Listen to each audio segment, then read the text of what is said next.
नमस्ते। आज हम बात करने वाले हैं इंडियन डिस्ट्रिक्ट एडमिनिस्ट्रेशन के स्ट्रक्चर के बारे में। मतलब वो पूरा सिस्टम जो हमारी रोज की जिंदगी पर सीधा असर डालता है, डिस्ट्रिक्ट हेडक्वार्टर से लेकर हमारे गांव तक। चलिए समझते हैं कि ये आखिर काम कैसे करता है। लेकिन शुरू करने से पहले एक सवाल। कभी सोचा है कि अपने जिले का एडमिनिस्ट्रेशन मतलब पूरा कामकाज चलाता कौन है? अब इसका जवाब उतना सीधा नहीं है जितना लगता है।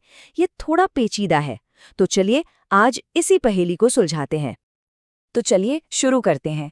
सबसे पहले जिला प्रशासन का एक छोटा सा इंट्रोडक्शन देख लेते हैं। देखिए, भारत में जो लोकल गवर्नेंस है ना, उसकी बुनियाद ही जिला यानी डिस्ट्रिक्ट है। ये वो सबसे जरूरी यूनिट है जहां सरकार की सारी पॉलिसीज जमीन पर उतरती हैं, हकीकत बनती हैं। तो सवाल उठता है कि ये जिला प्रशासन है क्या चीज।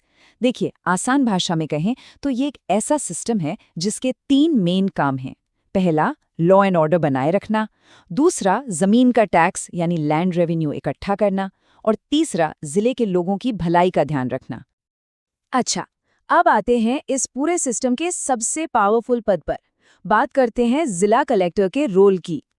जिला कलेक्टर, जिन्हें हम अक्सर डीएम साहब भी कहते हैं, वो जिले के सबसे बड़े अफसर होते हैं। मतलब वही चीफ एग्जीक्यूटिव, एडमिनिस्ट्रेटर और रेवेन्यू ऑफिसर सब कुछ होते हैं। और ये पद ज्यादातर इंडियन एडमिनिस्ट्रेटिव सर्विस यानी आईएएस के किसी ऑफिसर को ही मिलता है। कलेक्टर के रोल की सबसे मजेदार बात पता है क्या है? इसकी डाइवर्सिटी। मतलब वो स्टेट गवर्नमेंट के रिप्रेजेंटेटिव भी हैं, जिले के चीफ एडमिनिस्ट्रेटर भी। किसी भी मुसीबत में डिस्ट्रिक्ट के क्राइसिस मैनेजर भी वही हैं, सारे डेवलपमेंट प्रोजेक्ट्स के हेड भी वही हैं और चीफ रेवेन्यू ऑफिसर भी।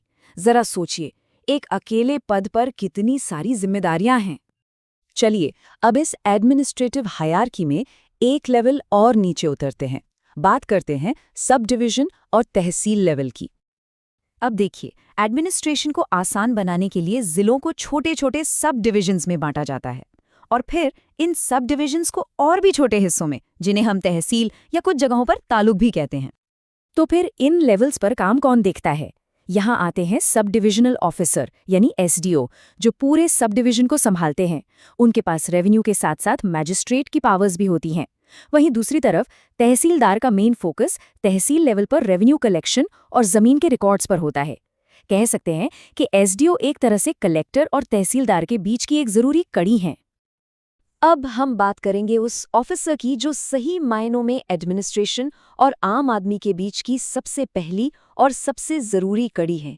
जी हाँ, हम बात कर रहे हैं पटवारी की, जो प्रशासन की नींव है। पटवारी गांव के लेवल का रेवेन्यू ऑफिसर होता है और ये कोई नया पद नहीं है। ये रोल तो मुगल काल से चला आ रहा है।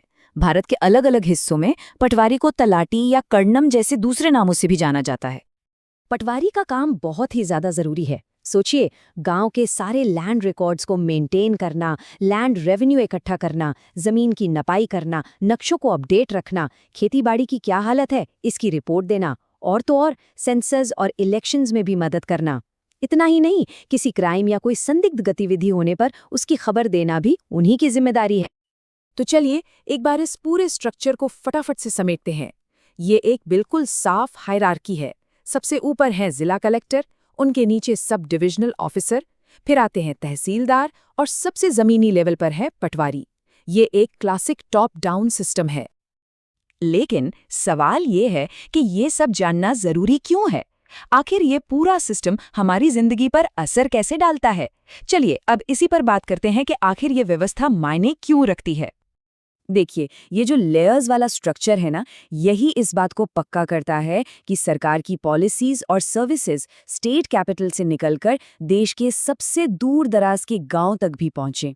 ये एक तरह से गवर्नेंस को जमीनी हकीकत से जोड़ने का सबसे कारगर तरीका है।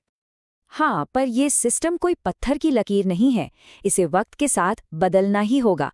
जैसा कि के दास ने बहुत अच्छी बात कही थी, कलेक्टर का रोल अब बदल गया है। एक कलेक्टर जो टूर नहीं कर सकता, वो उस कमांडर जैसा है जो अपने सैनिकों को ही नहीं जानता।